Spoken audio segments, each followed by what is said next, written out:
লিতুখরিজান নাস মিনাজ যুলুমাতি ইলান নূর, মানুষগুলোকে অন্ধকার থেকে আলোর পথে জান্নাতের পথে নিয়ে আসার জন্য বলে সুবহানাল্লাহ। কোরআন দুনিয়ার মানুষ পাওয়ার পরও এই কোরআনের উপর মানুষ আমল করে না। আল্লাহ বলেন লাউ আনজালনা হাযাল কুরআন আলা জাবালিন লারাআইতাহু খাশিআন মুতাসাদ্দিআন মিন খাশিয়াতিল্লাহ। জোরে বলুন আল্লাহু আকবার। ওয়া তিলকাল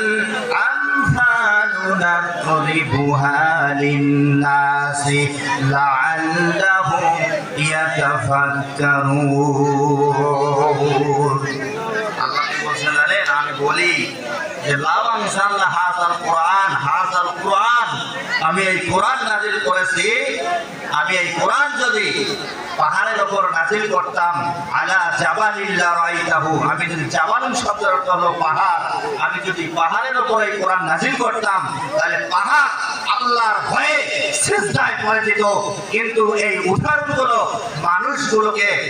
মানুষের জন্য এই উদাহরণগুলো আমি কিয়ামত পর্যন্ত নিদর্শন করে রেখেছি, যেন মানুষ এই উদাহরণগুলো পরে পরে অতীত আদ সামুদ জাতি ফেরাউন নমরুদ তাদের ইতিহাস পরে পরে আমার কাছে যেন তারা মাথা নত করে আমাকেই যেন চিন্তা করে বলেন সুবহানাল্লাহ। নিদর্শন রেখেছে। আগেরকার জামানায় কাফেররা বলতো কি জানেন, সালেহ আলাইহিস সালামকে বলছেন তুমি যদি ওই পাহাড় থেকে একটা উট যদি বের করে নিয়ে আসতে পারো তোমার উপর ঈমান আনবো। মুহাম্মদ সাল্লাল্লাহু আলাইহি ওয়াসাল্লামকে বলা হতো তুমি যদি ওই চাঁদকে দ্বিখণ্ডিত করতে পারো তাহলে তোমার কাছে আমরা ঈমান আনবো। কি ঠিক না? এইভাবে বলতো কি। এরপরে আরো অসংখ্য পয়গম্বর ফেরাউনকে বলা হয়, মুসা আলাইহিস সালামকে বলা হয়েছিল যে তুমি যদি কি করতে পারো, যে তোমার হাতের লাঠিটাকে তুমি যদি সাপ বানাই নিয়ে আসতে পারো তাহলে আমরা কথা দিচ্ছি সমস্ত এই অধিবাসী জনপদের মানুষ, এই দেশের মানুষ তোমার হাতে কালেমা পড়ে মুসলমান হয়ে যাবে। কিন্তু সমস্ত পয়গম্বররা মুজিজাগুলো পেশ করেছেন তাদের সামনে, মুসার লাঠি সাপ হয়ে গেছে, সালেহ আলাইহিস সালামের উট পাহাড় থেকে বের হয়ে এসেছিল, কিন্তু এত নিদর্শন দেখানোর পরে তারপরও তারা ঈমান আনে নাই, তারা বেঈমান হয়ে মারা গেছে। কথা বলেন ঠিক কিনা? এত কাছাকাছি আবু জাহেল ছিলেন নবীজির, এত কাছাকাছি সম্পর্কটা হলো চাচা আর ভাতিজা। সম্পর্ক কি? চাচা আর ভাতিজা। মক্কা ওখানে, মদিনা ওখানে, হেরেম শরীফ ওখানে, আপন ভাতিজা হলো নবী, তাই না?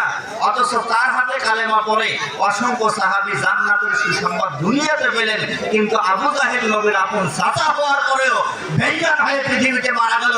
তার একটাই কারণ, কালেমাকে তারা গ্রহণ করে নাই, কোরআনকে তারা গ্রহণ করে নাই। কথা বলেন ঠিক কিনা ভাইরা আমার?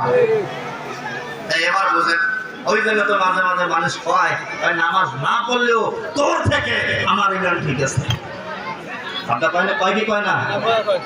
নামাজ না পড়লেও তোর থেকে আমার ঈমান ঠিক আছে। ওর নাকি হাজি গেলে নামাজ হয়ে যায়। নাউজুবিল্লাহ বললেন না?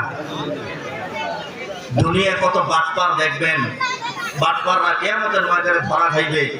আল্লাহ বলবে তোমার কাছে কি পয়গম্বর আসে নাই, নবী আসে নাই, রাসূল আসে নাই, হাদিস আসে নাই? তুমি অস্বীকার করতে পারবা?